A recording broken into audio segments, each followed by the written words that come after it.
Now we're going to turn to Tracy Stone Manning, and I'll have my opening statement on that. We're going to turn to Tracy Stone Manning to be Director of the Bureau of Land Management. I'm going to ask all of my colleagues who wish to debate this nomination for their consideration and limit their remarks to 5 minutes if possible. I'll make my opening comments and then turn to Ranking Member Barrasso. He will be provided some opening remarks and a few words in closing at the end of the debate, if he has more to add to the opening. Let me begin by saying that the Constitution gives the President the sole power to nominate top officials, but it gives the Senate the responsibility to advise and consent to their appointment. While I believe the President is entitled to a great deal of difference in picking his own or her own team, that does not relieve us of our duty to weigh each nominee's fitness to serve. For that reason, I have taken very seriously, and my staff has done a great deal of work on all the charges that have recently been leveled at Ms. Stone Manning. Tree spiking is a serious crime, and the allegation that she may have been involved in tree spiking requires our serious attention. We have reviewed the 1,800-page record of the criminal trial held in federal district court in 1993 on the matter of tree spiking in the Clearwater National Forest of 1989. As a result, we know who spiked the trees. 4 men admitted not only their personal guilt, but identified the other 3 as their only accomplices. Ms. Stone Manning was never charged with spiking trees. She was never tried for spiking trees. And none of the men who did spike the trees ever suggested that she did. Nor was she a target in the investigation, despite being one of many to provide evidence in the investigation. The Assistant United States Attorney asked Michael Merkley, the Forest Service criminal investigator, whether the investigation in 1989 had identified possibly anyone as a subject in the investigation. The Forest Service investigator, which is Mr. Michael Merkley, replied under oath, no. Her response is further corroborated by recent comments in the press made by the former Assistant United States Attorney, who confirmed that Ms. Stone Manning was not a target of the investigation in 1993. Being called to testify before a grand jury does not make someone the target of a grand jury investigation. And she responded truthfully to the committee when asked if she was investigated. I have been unable to find any credible evidence in the exhaustive trial record of the tree spiking case that shows that Ms. Stone Manning was an eco-terrorist, that she spiked any trees, that she conspired with eco-terrorists to spike trees, or that she lied to the committee. What I find instead is a compelling evidence that she built a solid reputation over the past 3 decades as a dedicated public servant and as a problem solver who has brought people together. That is the message I took from Senator Tester's testimony before this committee in support of her nomination, from Governor Bullock's letter of support, which is the governor she worked for in Montana, and from the letters of support from other organizations that know her and have worked with her. And that is the evidence on which I will base my vote in support of her nomination, and I would urge my colleagues to do the same. Senator Barrasso. Well, thank you very much, Mr. Chairman. I do have a lot to say about the nomination of Tracy Stone Manning, so I'm going to speak now, and then we'll speak again after others have had the opportunity. I want to focus my remarks now on her statements to our committee and how they don't align with the facts. On her committee questionnaire, a sworn affidavit, the committee clearly asks, have you ever been investigated? Tracy Stone Manning said she hadn't been. On the same document, she also stated that she testified for a grand jury about an alleged tree spiking. These statements aren't true, and Ms. Stone Manning knows it. The sale trees in the Clearwater National Forest were spiked, not allegedly spiked, they were spiked in 1989. Individuals were found guilty of this crime, and a local sawmill was damaged. Some of these trees remain standing today and are still spiked and seriously dangerous to loggers and to forest fighters. There was nothing alleged about it. Worse still, she could have turned in the spikers at the start. If she had, the Forest Service would have been better able to identify the spiked trees. Instead, she covered up for criminals for years. Not only did the eco-terrorists remain at large because Ms. Stone Manning withheld information from law enforcement authorities, her refusal to assist the investigation perpetuated the danger for the spiked trees posed to loggers, to firefighters, and to sawmill workers. Ms. Stone Manning was investigated. Following the tree spiking in 1989, she was subpoenaed by investigators to provide hair samples, fingerprints, writing samples, and other physical evidence. Press articles from the time confirm this fact, as do the court documents obtained by the committee. This is further verified by the letter our committee received from the lead investigator for the U.S. Forest Service, Mr. Michael Merkley. He writes, "The grand jury issued subpoenas for hair samples, handwriting, exemplars, and fingerprints. These subpoenas were served on persons suspected of having knowledge of the incident, including Ms. Tracy Stone Manning." But don't take his word for it alone. We should also listen to the words of Tracy Stone Manning herself. In a 1990 article about law enforcement's investigation at the University of Montana, she complained about how the investigation made her feel. She said it was degrading. Throughout this entire period, she did not tell the truth to the investigators. Remember, she knew who spiked the trees. She sent the threatening letter for them. She never went to the police, never identified the eco-terrorists, also did not cooperate. Mr. Merkley says in his letter to the chairman and to me after she had testified at this committee, he said, "Throughout this initial investigation in 1989, Ms. Stone Manning was extremely difficult to work with. In fact, she was the nastiest of the suspects.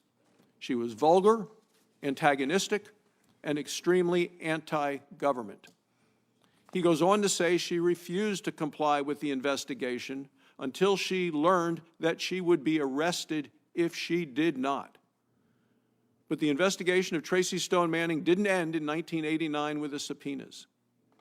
At the end of 1992, after years of her covering up for the eco-terrorists, she was identified as the one who sent the letter.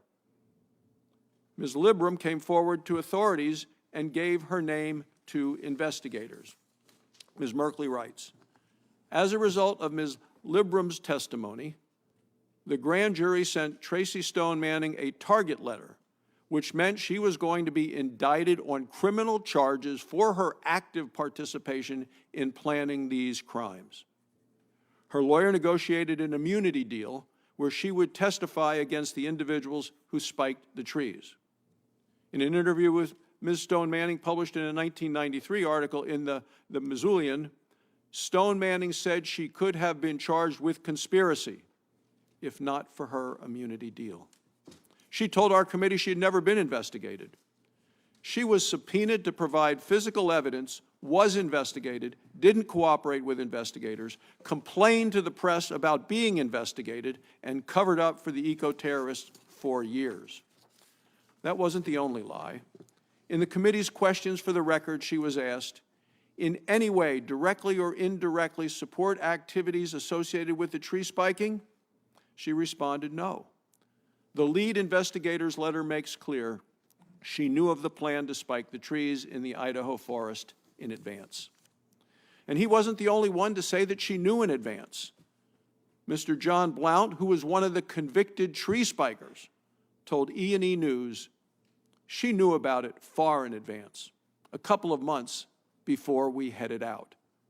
He continues, she had agreed to mail the letter well in advance. Ms. Stone Manning helped plan the tree spiking. She knew about it in advance. She sent the threatening letter to the Forest Service. She was investigated. Let me be very clear. Tracy Stone Manning collaborated with eco-terrorists and lied to our committee. Lying to the United States Senate has consequences. In this case, her actions and her lies should cost her this nomination. Thank you, Mr. Chairman. Thank you. Thank you, Senator. Further discussions, further comments? Senator Risch? Well, Mr. Chairman, I've only been on this committee 13 years, but I got to tell you, this is probably the most significant act of an insult to a really good agency and the people in that agency that I've ever seen perpetrated by this committee. I don't know how this nomination has gotten this far, but I think that we ought to spend some time looking at that. Let's first of all talk about what tree spiking is for a minute. This is a tree spike. Looks pretty harmless. You put that into a tree, and it sits in the tree until the tree is cut, and cut up and taken to the mill. I'm probably the only one in this room that's ever ridden a carriage. I don't know if you know what a carriage is, but a carriage is a piece of equipment in a mill on which the log is set. A person drives that carriage back and forth and saws it into logs. Now, that's all well and good. The saw can be of one of two types, either a circular saw in a small mill or more likely a large band saw that goes probably to the roof here and down again. It's about 1.5 inches wide and double. What happens when the saw hits this spike is what happens in a war when a hand grenade goes off. Shrapnel goes every direction. It destroys the saw, be it a band saw or be it a circular saw, and it will break this also into shrapnel. It will either kill or injure anyone that is within range of the shrapnel. That's what tree spiking is. So why do you put this in a tree? You put this in a tree to kill somebody. It's not put in there for fun. It's not a Sunday school prank. You put this in a tree to kill somebody. That, when I studied forestry, as most of you know, we didn't even study this because it didn't exist back when I was in forestry school. It was only when ecoterrorism, and particularly that involved with the national forests, hit its peak, that some genius came up with this idea of how to kill people that are working in the forest industry. That's what tree spiking is. Some of my friends that I've talked with in Congress here have said, well, she made a mistake 30 years ago. This is not a mistake. This is a knowing, willful, intentional act done with a black, abandoned, and malignant heart intended to kill a fellow human being. This is not a mistake.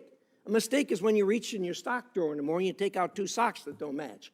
This is an intentional act for which people are sent to prison and should be. These spikes were put in the trees in the post office sale in Idaho, and they're still there. The Forest Service can't take them out. I asked them if they got plans to take them out. They said, there's no way to take these spikes out of the tree. We don't know which trees they're in. Those are still in the tree. Sometime, as time goes on and all this gets lost, it's entirely possible one of those trees is still going to kill somebody in a mill. Well, she wrote the letter, and I'm not going to read the letter in full because it's laced with obscenities, but she said that this letter is being sent to notify you that the post office sale in Idaho has been spiked heavily. The project required that 11 of us spent 9 days in god-awful weather conditions spiking trees. We unloaded a total of 500 pounds of spikes measuring 8 to 10 inches in length. And then she goes on with, again, laced obscenities. She admits to writing this letter. She did this as part of the conspiracy to spike trees in the forest. Now, this woman was deeply involved, and the fact that she has tried to minimize her involvement, I get that. Most criminals do that. But we have evidence, clear evidence, that she was deeply involved, not only evidence from third parties, but from herself, where she admits that she wrote this letter. Now, that was that, and of course she was investigated, as Senator Barrasso said at great length. Now, that was 30 years ago. So if you're one of those that say, oh, this was 30 years ago, it was, a childish prank or what have you, someone who tries to take the life of another human being, this is not something that you can say, oh, it was a childish prank 30 years ago. Somewhere in the deep recesses of her heart and her soul is something so malignant and so bad that she would try to take another life. That remains today. And if you don't believe me, read the stuff that she's written in the last couple of years. So, if you're willing to forgive all that, she committed a felony in perjuring herself to this committee in violation of federal law. She perjured herself in 2 ways. One is when she denied having been investigated, as the record is absolutely clear, she was investigated. And the second one, she said she did not participate in this tree spiking. This was the question, one of the questions that was asked to her. Did you have personal knowledge of, participate in, or in any way directly or indirectly support activities associated with the spiking of trees in any forest during your lifetime? No, under oath. No, under oath. You know, I've prosecuted I don't know how many cases. This, for a prosecutor, is shooting fish in a barrel. She shouldn't be in front of this committee for confirmation to a major point in this administration. She should be in front of a jury explaining to them why she committed perjury and why she lied to Congress. My friends, look, if you want to confirm her, you absolutely can. But believe me, this stain on this administration will last for the next 3.5 years. If the Biden administration wants to have the face and the character of their administration represented by this individual, this attempted murder, this perjurer, this liar, this conspirator, if that's what you want in the administration, and that's what you want for the face of the administration, here's your person. Confirm her. Thank you, Senator. Senator Heinrich. I've heard a lot of lies about Tracy Stone Manning in this committee. Mr. Chairman, are you aware of any evidence that Tracy Stone Manning ever spiked a tree? No. You know, Mr. Chairman, we know a lot more about domestic terrorism than any of us would like because we had a front row seat to it on January 6th of this year. And our friends who we interact with each and every day on the Capitol Police were beaten and bear sprayed and verbally abused. And more than a few members of this committee refused to hold the instigator of that responsible, and yet they're hell-bent on dragging Ms. Stone Manning's name through the mud. She has a 20-year record of working with the timber industry in Montana, of working with Republicans and Democrats, of working for the governor and for our colleague, Senator Tester. And her reputation until this confirmation hearing was impeccable. I am disgusted by what has happened in this committee. Disgusted. And I will never forget it. And we should move forward with this vote today, Mr. Chairman, because this is the worst example of character assassination I have ever seen on this committee. I voted for a lot of people under the previous president who frankly disappointed me each and every day in that office because I wanted to be able to work with them. We have not seen that kind of approach under this administration. Thank you, Senator. And I will remind all of our committee that basically our Republican colleagues have asked for them to be able to speak their piece on this, and they basically agreed for us to do the first 4 votes on our 4 nominees, which we've done. So if there's others who wish to speak, Senator Lee. Thanks, Mr. Chairman. And thank you for staying close to the time, Senator Rich. Thank you for that. Look, I don't think anyone here is arguing that she herself drove spikes into trees. We have no evidence of that. We do have evidence of the fact that she was part of a conspiracy that had that as its object. This wasn't a mild offense in which she conspired. This is a very significant offense. There are a lot of people who have been hurt, and there are a lot of people who have been killed through this kind of behavior. Back in 1987, there was a gentleman who worked in a sawmill. His name was George Alexander. He was 23 years old at the time. He wasn't wealthy. You don't get wealthy by working on a sawmill. He was just doing his job, trying to make ends meet. While doing his job, operating a sawmill, all of a sudden, his saw struck a spike that had been placed into that tree. Now, I don't know exactly when that spike was placed in that tree, but at some point, somebody put it in there with that object, with that intent, with that understanding of what it would do. And it had its intended effect. The blade shattered, and it severely wounded him. It caused a wound stretching from his eye all the way down to his chin. His teeth were smashed in. and his jaw was cut in half. The incident made national news. This was 2 years before this incident that we're talking about now. So to the extent, to whatever degree, tree spiking hadn't become understood at the time, it became understood then what happens when you put a spike in a tree. Now, other people were not as fortunate as George Alexander.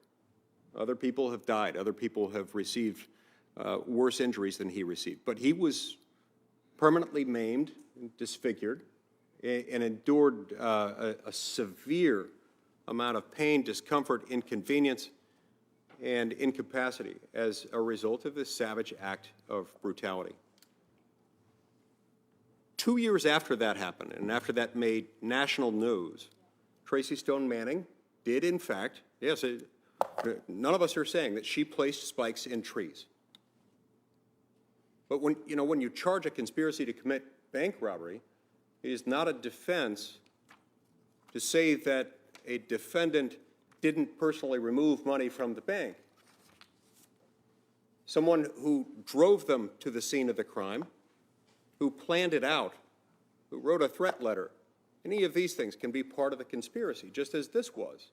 She, in fact, rented a typewriter to draft and send a letter threatening those who might harvest trees with this exact same tactic as was used with tragic success on George Alexander.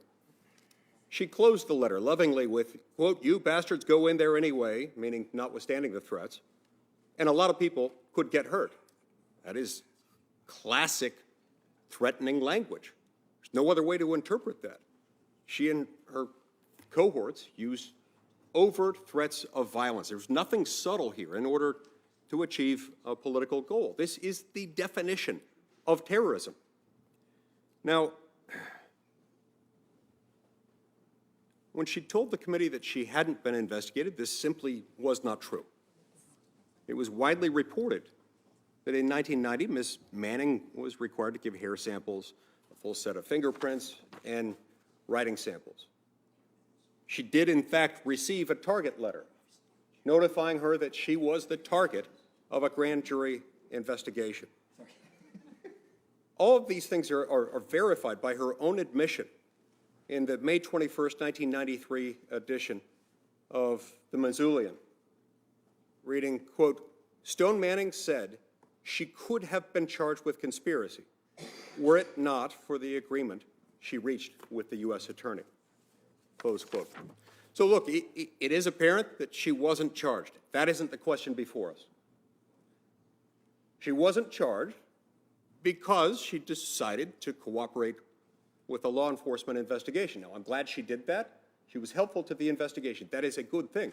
But it simply isn't accurate to say she wasn't involved in the underlying criminal conspiracy. She was, by her own admission. Nor is this to say that it is insignificant for our purposes here that she didn't personally drive the spike into any one of these trees. I oppose this nomination wholeheartedly. Mr. Chairman. Senator, if you wouldn't mind, I think Senator Langford has another, he asked if he could say a few words, and then I'll come right back to you. Is that okay? No, go ahead. You sure? Okay. Senator Campbell. Thank you, Mr. Chairman. I, too, want to comment on this nomination. Many of these issues are important. Unfortunately, Ms. Stone Manning isn't here to defend herself, but that's okay because the incident in question happened 42 years ago, and we have a very detailed record of what happened in this shameful tree spiking incident. Professional prosecutors organized a grand jury and conducted a 4-day trial. They established a trial record that spans 1,859 pages. They secured convictions of the guilty parties. What they did not do was charge Ms. Stone Manning with a crime. The trial proved that Ms. Stone Manning did not spike any trees. It proved that she did not conspire to spike any trees. It proved she did not know about the tree spiking incident until after it happened. And once she learned of the crime, Ms. Stone Manning informed the Forest Service in the hopes that no one would get hurt. She testified against the guilty parties, helping to ensure their jail sentences. And in my opinion, what is really on trial here, I believe, is the future of America's public lands. This vitriol against her is not about Ms. Stone Manning in the sense of this substance I just read. It's about where we're going in the future.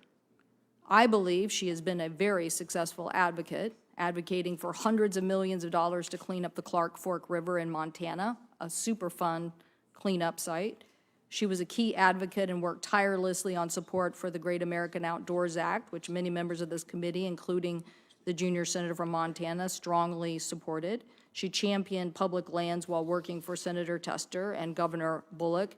In her own statement to this committee, she said, for example, this is how we got health care for 90,000 Montanans through the legislature, and we achieved a water compact for the Confederate Salish and Kootenai tribes that the body passed last November with the leadership of Senator Daines and Senator Tester. So I think she well believes and well understands exactly how you have to work together.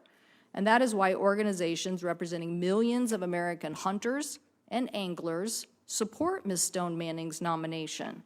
Ms. Stone Manning has protected public lands in the state of Montana. She's increased the number of outdoor recreation opportunities that I know Montanans treasure and are a big aspect of the state's economy. I know a lot of Washingtonians go over there to hunt and fish and recreate. I hope to go there this summer myself. This is over-the-top opposition to her nomination. It's really about trying to stop her and stop the past of BLM's land, basically the issues that are at stake here: oil, gas, coal, mineral extraction, and where we're going in the future. I hope that what we do is move towards a future, that we are seeing the incredible value of our public lands and making decisions, working together about those public lands as we have done in the past to achieve this balance. It's not about not wanting to recognize about preserving our outdoor recreation and habitat. We need to say that there's too much at stake that we have to get right. My colleagues here on this committee are seeing our treasured forests now impacted by climate and weather, increasingly unstable. We need to have a BLM person who's going to help us on these important issues. And so I hope that people will support her nomination. I think that she is going to work with all of us to move forward on these important issues that, in my opinion, are now at a big crisis point. Thank you, Mr. Chairman. Thank you, Senator. Now, Senator Langford. Mr. Chairman, thank you. So let me just read two quick statements. Here's one statement, Tracy Stone Manning. On her questionnaire, when asked, have you ever been investigated, arrested, or charged by any federal, state, or local law enforcement authority for the violation of any federal, state, or local law, regulation, or ordinance other than a minor offense? She responded, no. I have never been arrested or charged, and to my knowledge, have never been the target of such an investigation. Now, it's hard to process how anyone can say she's never been the target of an investigation when she did a plea agreement to get out of being charged. And now suddenly it is well, she wasn't charged. Well, of course she wasn't charged. She met with her lawyers to do a plea agreement to turn evidence on someone else so she wouldn't be charged. So this is either very careful wordsmithing, but it seems to be pretty clear what actually is occurring here.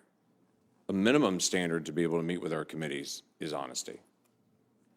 I asked this committee, when the Director of Bureau of Land Management sits in this hearing in the future days, and we have a hearing where there's someone from the logging industry sitting next to her, which would be common for our committee to do, to talk about forestry management, what are we going to do? What exactly does that look like? To have someone that is BLM sitting next to someone from the logging industry or paper industry, as we will do in the future, what does that look like? Based on some of the writings that she has done, what does that look like for those that do cattle grazing? Because she has written pretty extensively that cattle grazing damages BLM lands, and they should be charged a whole lot more than what they're actually charged to actually do cattle grazing. What does it look like just in basic perspectives? For me, there was, as we went through some of the things that she's written, I ran across several things that surprised me. Honestly, the honesty of all this and what we can talk about with the tree spiking is one issue. This is an image of one of the things that she had written earlier. She had recommended an advertising campaign to encourage people to have fewer children to be able to save the environment. And what she had designed and recommended was a photo of a child with the simple question, can you find the environmental hazard in this photo?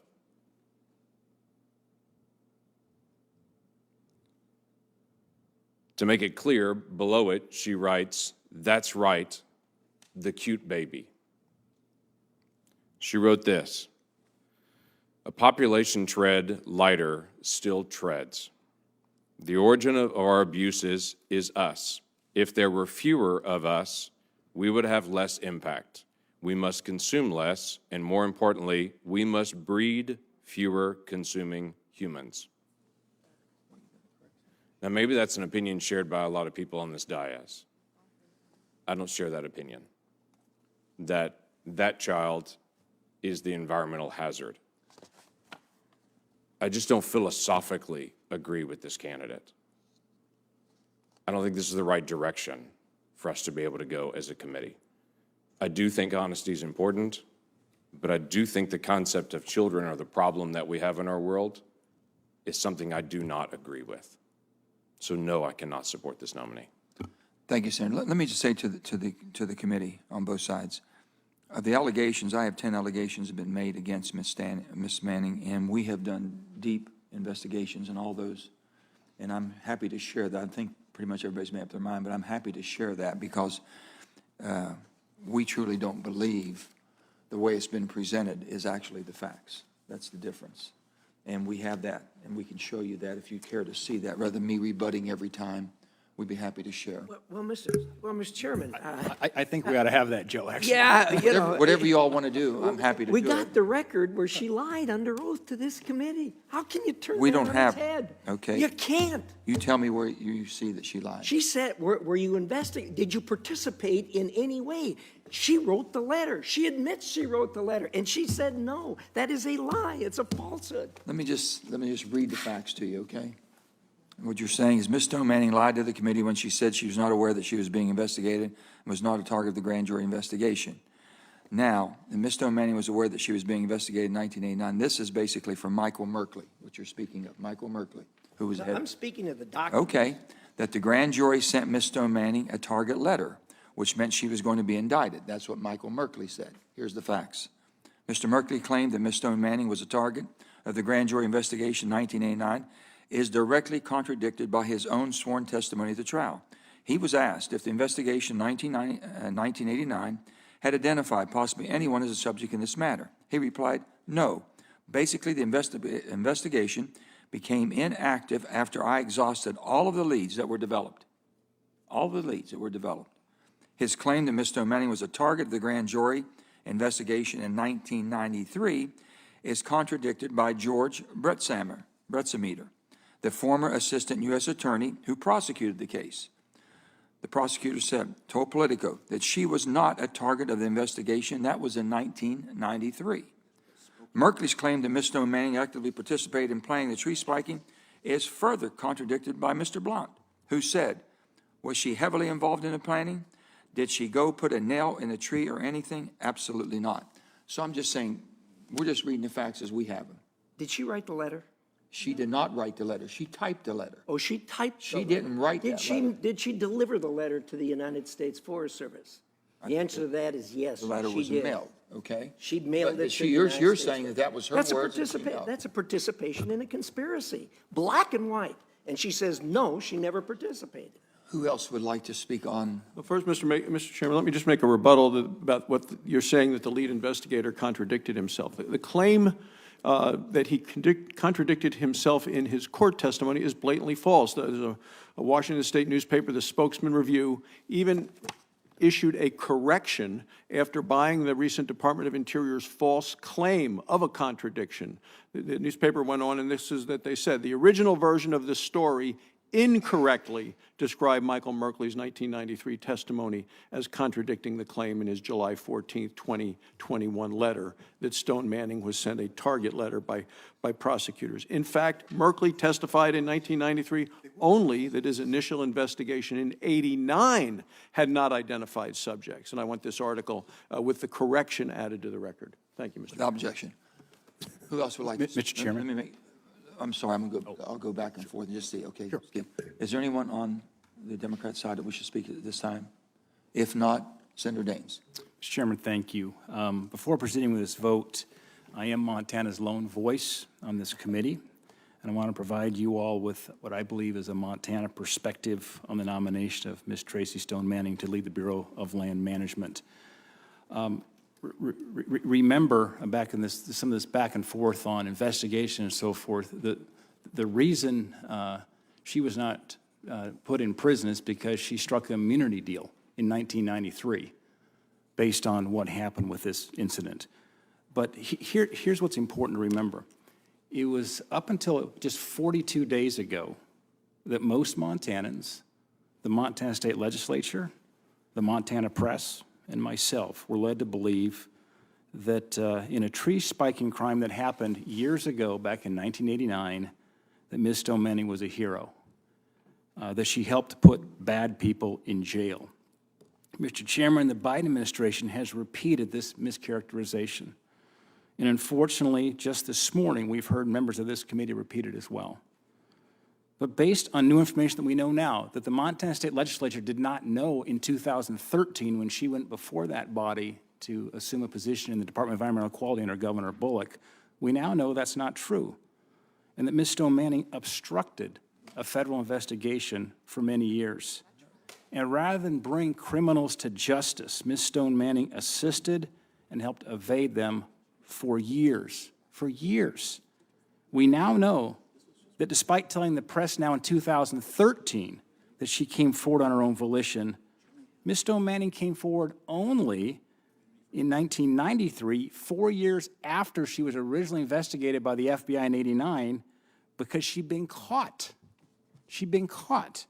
She'd been subpoenaed by a grand jury for her hair, handwriting, and fingerprint samples. At that point, she struck a deal to avoid going to prison. But for 4 years, she remained silent when they investigated her in '89, so they didn't have enough evidence in '89 for a conviction. But in '93, new evidence came out.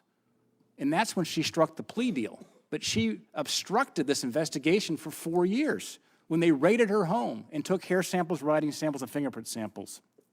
We now know that while Ms. Stone Manning was bad-mouthing law enforcement for investigating her involvement, she was stonewalling the investigation, refusing to reveal the details of this crime. And you will never hear me say that Ms. Stone Manning was a tree spiker. She did not personally spike a tree. Those are the facts. That's true.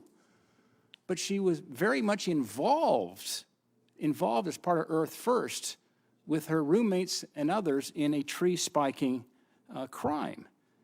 And while she was withholding this very important information, one of the perpetrators went on to commit an act of domestic violence, sadly, and it's believed to have participated in other eco-terrorist activities. That individual now bears responsibility for his crimes.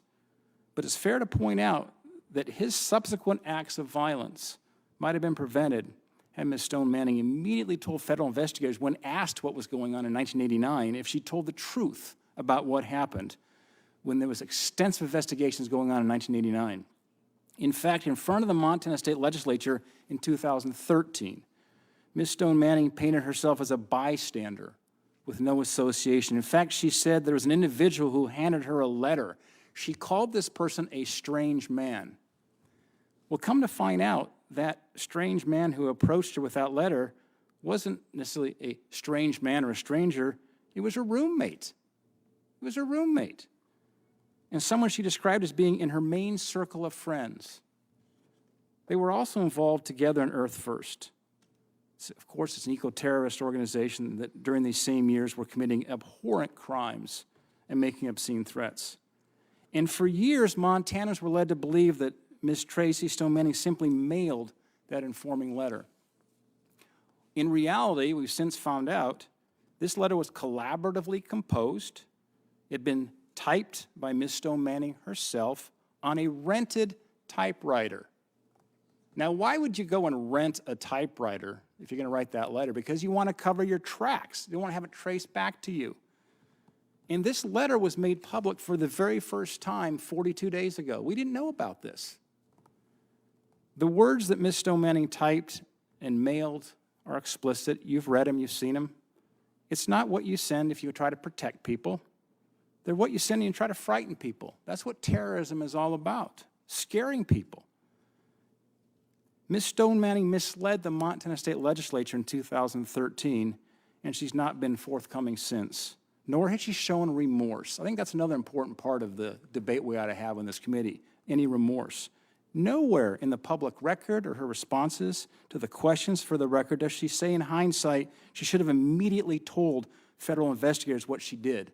She stayed silent for 4 years after the FBI investigated her.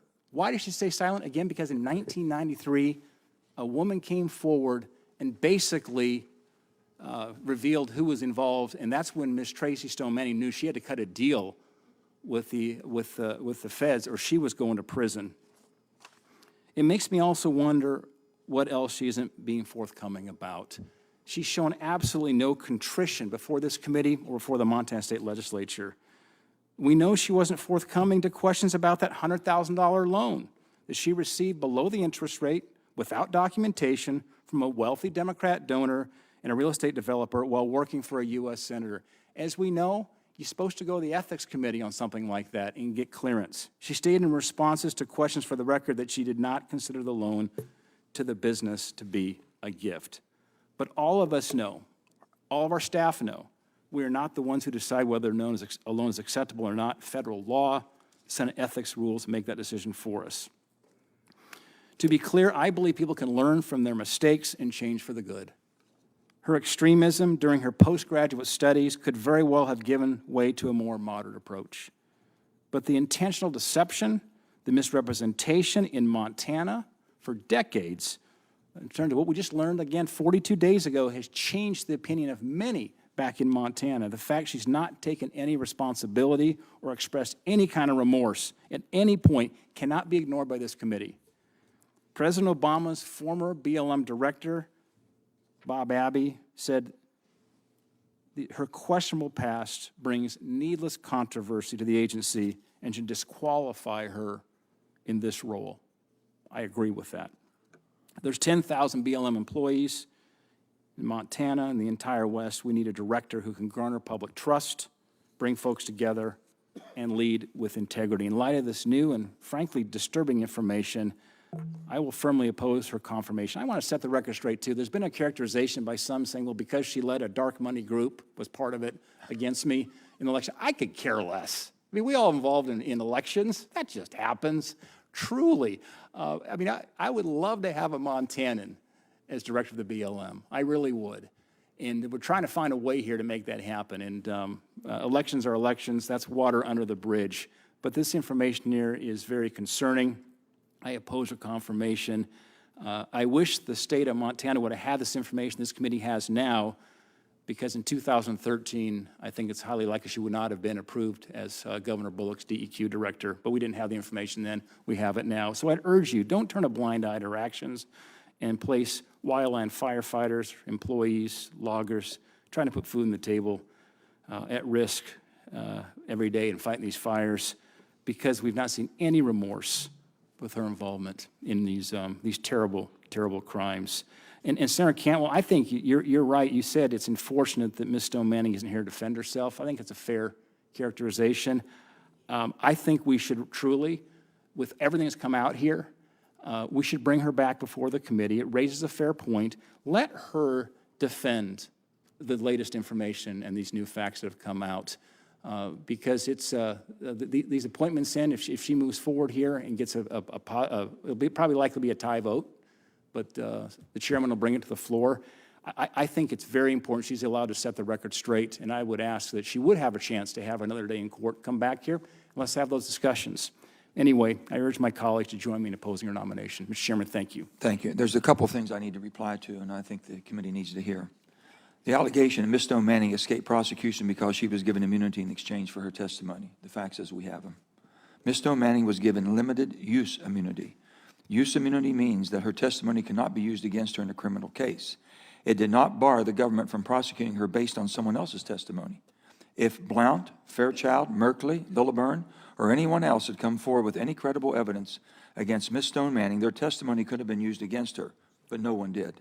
In addition, she could have also been prosecuted for perjury, giving a false statement or otherwise failing to testify, but she wasn't. Allegation, Tracy misled the Montana State Legislature and Montanans. The Montana State Legislature and Montanans did not know the truth about what had happened when she went before the state legislature in 2013 for a nomination hearing. That was the allegations made. The trial transcript from 1993 was a publicly available document in 2013. If they had done any due diligence whatsoever, as a publicly available document. No information that has come to light since 1993 that indicates she committed any sort of a crime. Rather, she built a solid reputation over the past 3 decades as dedicated public servant and problem solver, and she was confirmed on that, on performance. Senator Sanders. Thank you, Mr. Chairman. To be honest, I really have not studied this issue. Don't know very much about the nominee. Don't know what happened 32 years ago. But I've heard discussion from Senator Daines and others about honesty, about misrepresentation, about contrition, about remorse. So making a judgment on somebody did something 32 years ago. Just out of curiosity, when we talk about honesty, Senator Daines, and we want to hold people to a high standard, I'm not talking about 32 years ago, I'm talking about a few months ago. Just tell me if I'm being correct or not, that your campaign sent out a statement that said, quote, Dems are stealing the election, Trump needs our support. Is that a true statement? Let's be honest. Yeah, I want to go here. All right. Because we're talking about honesty, we're talking about integrity. I don't know what happened 32 years ago. I've never met this woman, I missed the hearing. But to sit here and say what she did 32 years ago was terrible, again, I'm not commenting on it. When we have people in this room who are undermining American democracy. By the way, Mr. Daines, did Joe Biden win the election or did Trump win by a landslide? Sanders, if we choose, sir, to keep it to the Tracy. Well, I am. This is a Tracy Stone question Manning. I'm quoting. Honesty. This isn't relevant. I think it's terribly relevant. Do we have other discussions and other comments or other? Senator Highsmith. Thank you, Mr. Chairman, and I really applaud my colleagues for hanging in there and doing the research and stating the things that you know and the things that you have found out recently. In my home state of Mississippi, agriculture is the #1 industry. Timber leads the pack. I have friends who work at sawmills. We have many family-owned sawmills throughout Mississippi. We have almost 20 million acres of timberland in Mississippi. These are real people. These are people that have families to go home to. This is a very dangerous occupation when you're running by the safest rules possible. It is still a very dangerous occupation. You know, we have over 300 million people in this country. I think we can certainly find someone, a better nominee than the one that we're talking about now. At least, let's just postpone this. If you want to check some facts, let's check some facts. But the distractions of talking about health care, talking about January the 6th, is taking the eyes off where we need to be focusing on today. And I would ask that we would postpone this to talk about it another day, to have a vote another day, before we make this mistake. Thank you, Mr. Chairman. Thank you, Senator. Senator King. Mr. Chairman, the one concrete piece of evidence that we've heard today is about the letter that was sent. And I think it's very important to read the letter and to understand that her one overt act was to warn people that the trees were spiked. And she didn't write the letter, Senator Risch. It's signed George Hayduke. She typed the letter and sent it. But the first sentence is, "This letter is being sent to notify you that the post office sale in Idaho has been spiked heavily." And it talks about these sales were marked so that no workers would be injured and so that you, I'll leave the term out, know that they are spiked. So the one thing that we know that she did was to type a letter that was a warning to prevent the kind of harm that you all are concerned about, and I am too. It's a heinous act, for sure. But it's, her act provided a warning to avoid the kind of harm that you are suggesting is part of tree spiking. So I'm trying to find where she, there's all these talk about whether she was a target of investigation. We get into defining what's a target and what's an investigation, and if you're called before a grand jury, are you a target or are you simply called as a witness? But the one piece of clear evidence we have is this letter, which was sent explicitly as a warning so that someone would not get hurt, so that no workers would be injured. That was the purpose of the letter. That's the language of the letter. So that would be, and I do think, clearly, a serious incident. But I do think that the past almost 40 years also is relevant in terms of this person's ability to administer this agency. So to me, the one concrete piece of evidence we have flies in the face of the allegation that she was committing an act or conspiring to commit an act that would injure people. If you're trying to injure people, you don't warn them. The whole purpose here was to try to keep the trees from being cut and to prevent injuries to people. Mr. Chairman? That's what the letter says. Senator Risch. Oh, Senator Daines, I'm sorry. And Senator King, I have the uttermost respect for you. You know that. We work together. I just think it's worth noting that letter was signed George Hayduke. Right. Who's George Hayduke? That's the pen name of a prolific anonymous author of prank books. In fact, we don't know for certain, because we could maybe ask somebody who could give us a definitive answer, but it's believed to be based on the character George Washington Hayduke III. It was created by Edward Abbey in the 1975 book, The Monkey Wrench Gang, and the 1990 book, Hayduke. So she signed it, George Hayduke. And to suggest that somehow you are writing this letter here to protect people is, I mean, really, it's a terrorist threat because it frightens people. You know, of course, you read the rest of the letter with the profanity in it. It's pretty chilling. But it'd be like saying I'm calling in a bomb threat. Hold on, The first sentence of the letter is, "This letter is being sent to notify you," and then it says, "The sales were marked so that no workers would be injured and so that you know that they are being spiked." I mean, that. But Angus, Senator King, if somebody calls into a school and says there's a bomb, as a bomb threat, that's to frighten people. Let me clarify. That letter is If there is frightening a bomb people. and you call and warn the school there's Senator. a bomb, you've saved lives.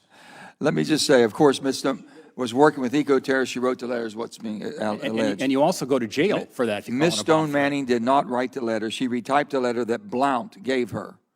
Blount testified, and he's one of the guys that went to prison, right? He's one of the guys that went to prison. He testified that his girlfriend, Guinevere Lilliburn, wrote the letter. When asked, why did she do it as opposed to you? Blount replied, because I asked her to. And Mr. Chairman, it's Ms. Lilliburn disputed Blount's account. She testified that Blount had told her that he had typed a letter and he gave it to Tracy Stone to mail. She said that it was her impression that Blount had used her typewriter, typed the original letter afterward. But anyway, she did not. It was proven and sworn in court and found that she had no involvement in writing a letter. She did type the letter. Mr. Chairman, why did she use a rented typewriter then? Just answer that. Why would she rent a typewriter? And it was actually Genevieve that came forward in 1993 that exposed the entire conspiracy, and that's when they made the plea deal with Ms. Stone Manning. Ms. Stone Manning admitted to retyping the letter that Blount gave to her. She said she corrected some spelling errors and took out some of the profanity, but otherwise retyped it, pretty much word for word, and that's what was found and investigated. Mr. Chairman. Yes, sir, Mr. With all due Senator Risch. With all due respect to the chair and to Senator King, both of whom I have incredible appreciation and respect for, if you went into a court of law and said just what you said, that, well, she was told to type this letter and she sent it in, so she is a hero, or even she's not involved in this conspiracy to a legal degree, they'd laugh you out of court. This was part of a legal conspiracy to violate federal law of spiking trees and attempt to kill people. Senator, she could have been prosecuted for perjury, and she wasn't. And she made it plea deal.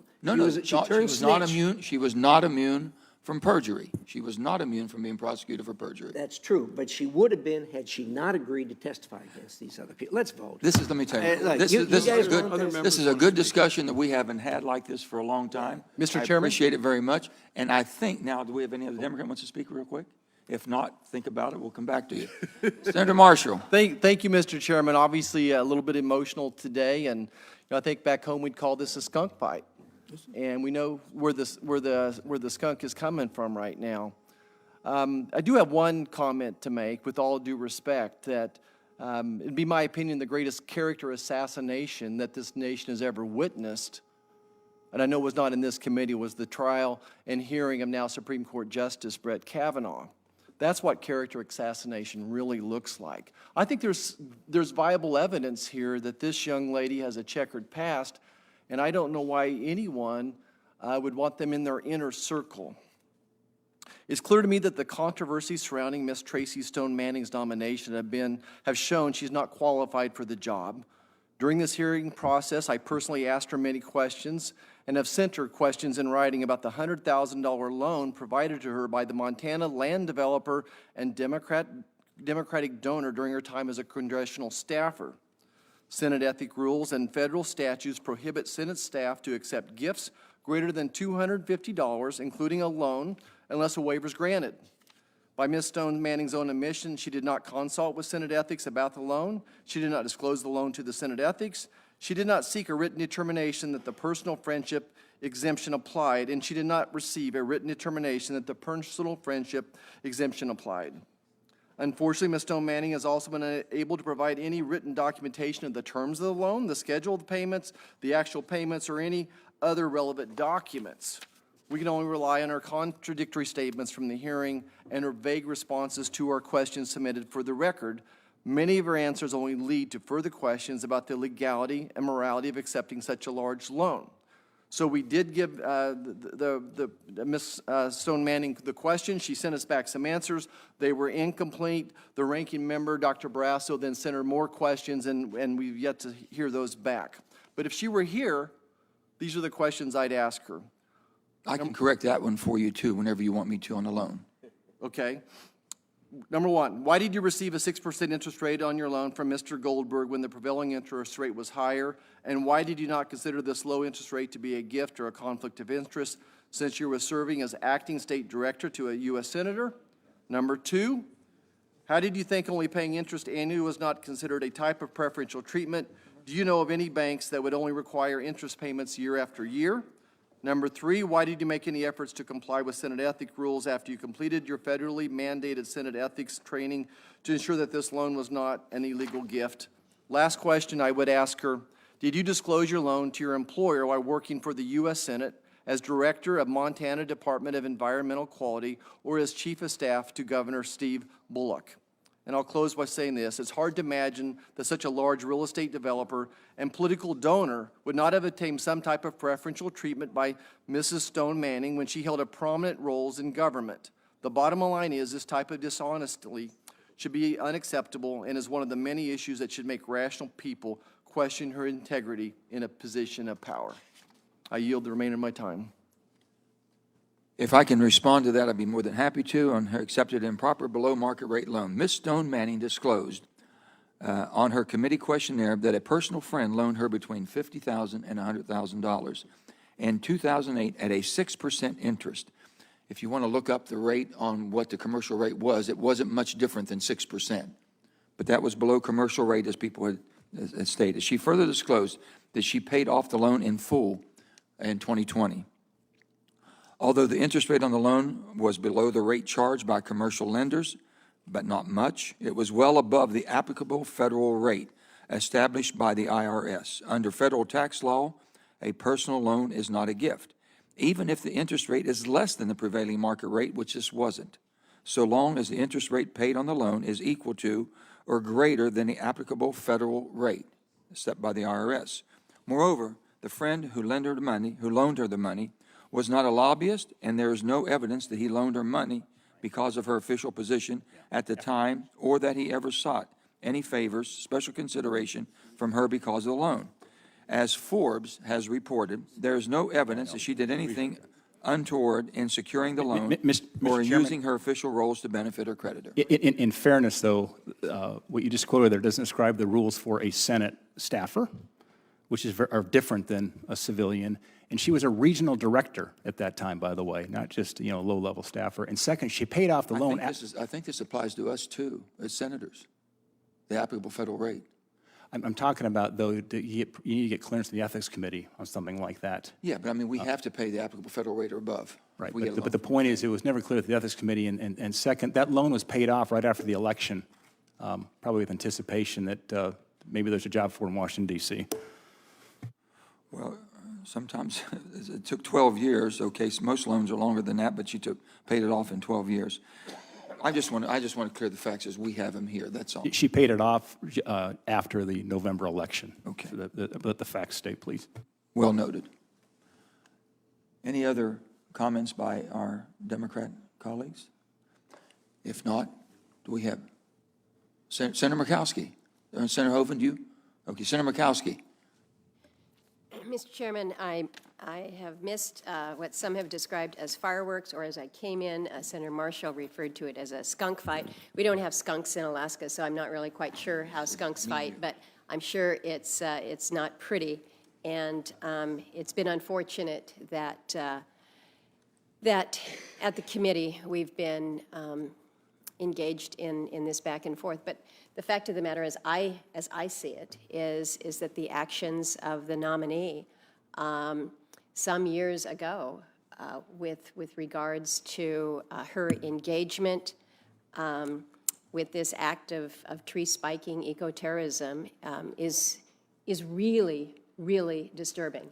And if we're not all disturbed by that, I think we need to look just clear-eyed at it. I'm not going to rehash or relitigate what colleagues have gone back and forth on today. Instead, I'm going to speak to what perhaps some would say, well, that's more parochial to Alaska, because I've got some significant concerns with the way that this nominee has handled responses to my questions, specifically as they relate to public land orders in Alaska. But it goes to, I think, her broader view of understanding of multiple use, the charge that we have for multiple use application on our public lands. I think that she has demonstrated, at least through the conversations that I've had with her and what I've seen with, I believe, the actions that she has taken, that when it comes to the multiple use mandate of the Bureau of Land and Management and all that it administers, that she doesn't have the balanced approach that I am looking for in a nominee that would have this portfolio. It is really very, very clear. It's very clear. The Bureau is there to manage, but also to balance the use of both renewable and non-renewable resources on our public lands. And again, I think Ms. Stone Manning has made clear through her actions, through her writings that we have seen, through her advocacy, that if she believes that this is a priority, she hasn't demonstrated that. It does not appear to me that she holds that value of a true balance when it comes to multiple use. And that, in my view, disqualifies her from this office. In Alaska, as you all know, you've heard me you've heard me say over the years on this committee, multiple use is absolutely key. If we're not able to use the some 63% of our federal lands in a balanced and a rational way, it would be extraordinarily difficult for Alaskans to have any kind of a livelihood up there. And so whether it is the opportunity for recreation, whether it is the opportunity for subsistence, the opportunity to develop, we rely on these lands. And so you've got to have a balanced approach to it. I mentioned the issue with PLOs, public land orders in Alaska. We call them D1 withdrawals. These were areas that were designated decades ago for review and study. Once the review and study, though, is complete and the recommendation comes from within the agency itself to open up for access to the public for multiple use permit purposes, the agency determines this after decades of use, determines that it's time to lift these withdrawals. BLM has admitted, they have admitted that there is no longer a valid reason, none at all, for these withdrawals. The Bureau has used every tool at their disposal to ensure, though, that these D1 withdrawals are held in place. And what that does is it puts us in a state of limbo that we have been in for decades. It puts us in a state of purgatory that we're having to live with. And it denies that opportunity for any kind of access because it's a no man's land. And the Bureau recognizes it. And they have pledged that they're going to do something about it. And they have acted upon it. And then they withdrew it. They just unilaterally withdrew it. And there are many in Alaska that are waiting. The state of Alaska continues to wait for its allotment.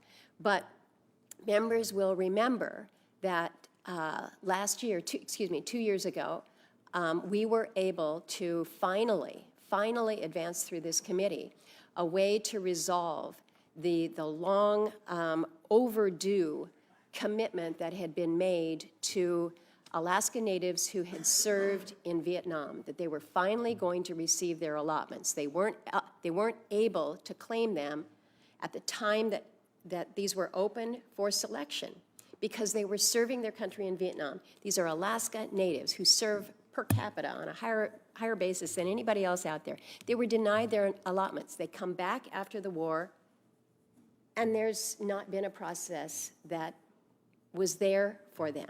We tried to fix it once. We tried to fix it twice. We finally fixed it. And I want to thank Senator Cantwell because she worked with us, and the staff of the committee really worked with us to try to get final equity. These veterans are dying. Well, now, with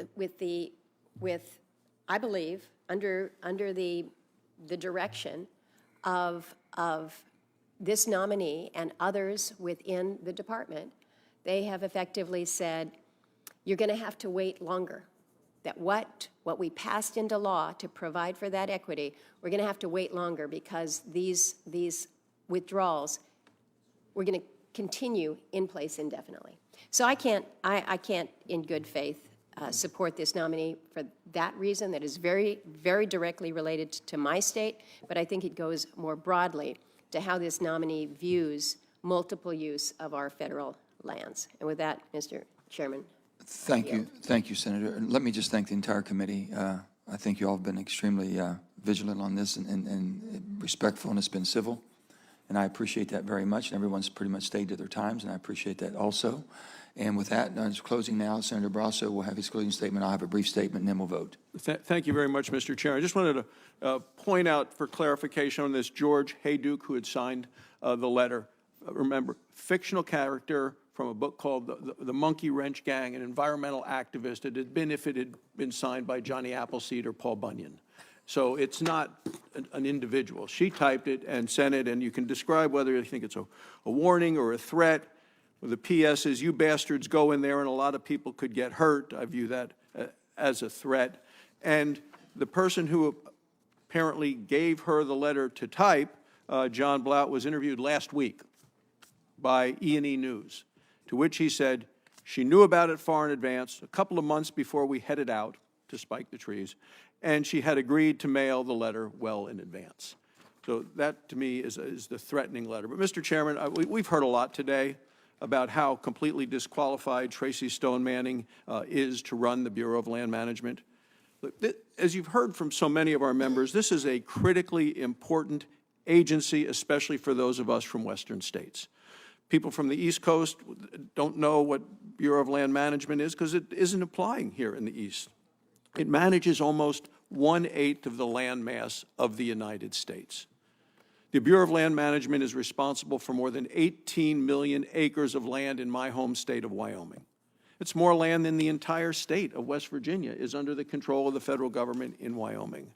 And it's not just like that in my state. The agency manages over 12 million acres of public land in Arizona, 48 million acres of public land in Nevada, 8 million acres of public land in Colorado, 8 million acres in Montana. We have it in Utah, Alaska, all around. It's like this in so many of our states.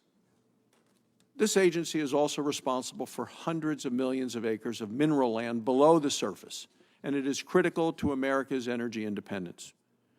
Included in the land it manages is almost 65 million acres of federal forests. And as we have heard, Tracy Stone Manning helped plan this tree spiking. She sent the letter, the threatening letter, to the U.S. Forest Service.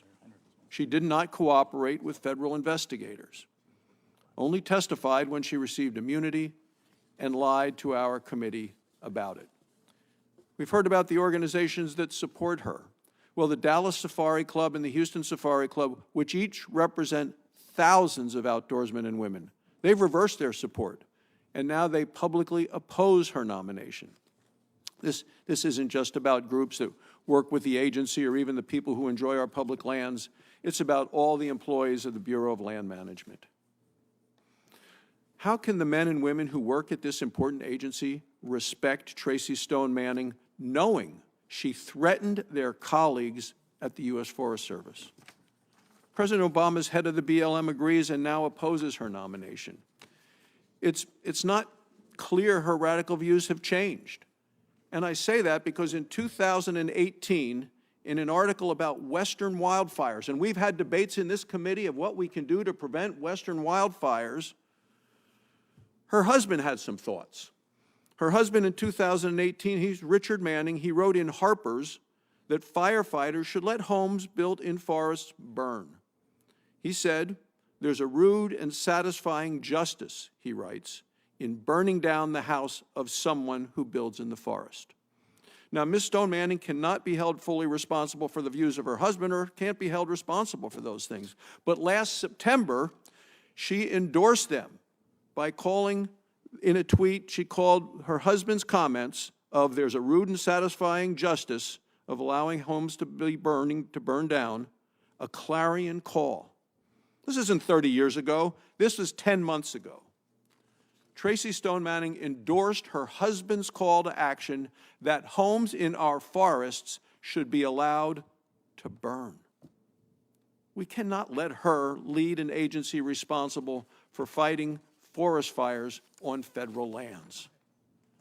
In closing, Mr. Chairman, President Biden has made the threat of domestic terrorism a focus of his administration, talked about it again yesterday.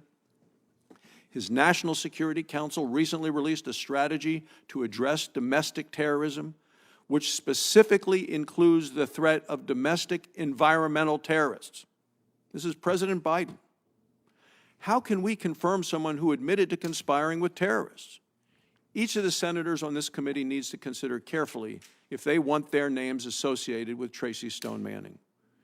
All 10 Republicans on this committee have asked President Biden to withdraw his nomination. Tracy Stone Manning should never be director of the Bureau of Land Management. The Senate must reject the nomination. I strongly oppose her nomination and urge each of you to do the same. Thank you, Mr. Chairman. Thank you, Senator. In thinking how to close out on this, because it's one of the more emotional ones we've had since I've been here for 10 years, almost 11 years now. And, but it's been a good, I think, a good, thoughtful presentation on both sides. I've looked around the room. Look around the room at all the youth that we have here, all the interns we have, all of our staff. Look at the youth. Don't look at us. Look at the youth. And I think about Tracy Stone Manning as being a youthful sympathizer for the environment. Her and I might disagree on things, but she was a youthful sympathizer. There is no facts whatsoever that corroborate that she basically had done the things that has been accused. She'd have been charged. She wasn't. They say, well, she took immunity. She took the use of immunity, basically, but didn't prevent her from perjury and all the other things that people have been talking about here. She could have been charged, but she wasn't. 1993, that's out there. The record was there. She went before the state senate in Montana. They could have said, hey, how about this in your record? Nobody. She's had an exemplary performance. She's worked to get across the aisle. She's moderated, been a very moderate person who's been able to bring both sides together. We have testimony to that. It's become very controversial. I respect where my colleagues are coming from on that. But I kept thinking about my youthful sympathetic views, and they've changed. I've changed a lot. But I haven't been held accountable. I wasn't prevented from being a senator because of them. And those of you sitting out there and all of you youth around here, I hope we don't hold you to that. You know, I hope you have those passions and dreams and desires that you think things could be better in any way you want to approach these. I appreciate that. I respect that. And your views will change too. But we shouldn't basically ruin your life. We shouldn't basically stop you from being what you can be and what you've been trained in to do the job you can do. So for all those reasons, and I've seen the facts, I think all of you know me, I vote across the aisle when I see this or I see that, and if I can go home and explain it. I can explain voting for Tracy Manning. Tracy Stone, I can explain this. I have the facts that I believe, and I've seen the facts. And I believe in the rule of law. The rule of law basically says that I'm innocent until proven guilty. There's no proof that she's guilty of anything that we've been talking about. And I think that's what we should be basing our decisions on. And I respect my colleagues. They know that. And we just have a difference on this one here. And I would say at this time, the question is on reporting the nomination of Tracy Stone Manning to be Director of the Bureau of Land Management with a recommendation nomination be confirmed. The clerk will call the roll. Mr. Manchin. Aye. Mr. Wyden. Aye. Ms. Cantwell. Aye. Mr. Sanders. Aye. Mr. Heinrich. Aye. Ms. Serrano. Aye. Mr. King. Aye. Ms. Cortez Masto. Aye. Mr. Kelly. Aye.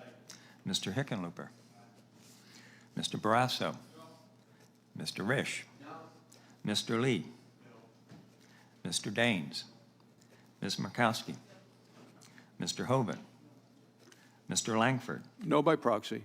Mr. Cassidy. No by proxy. Mrs. Hyde-Smith. Yes. Mr. Marshall. No.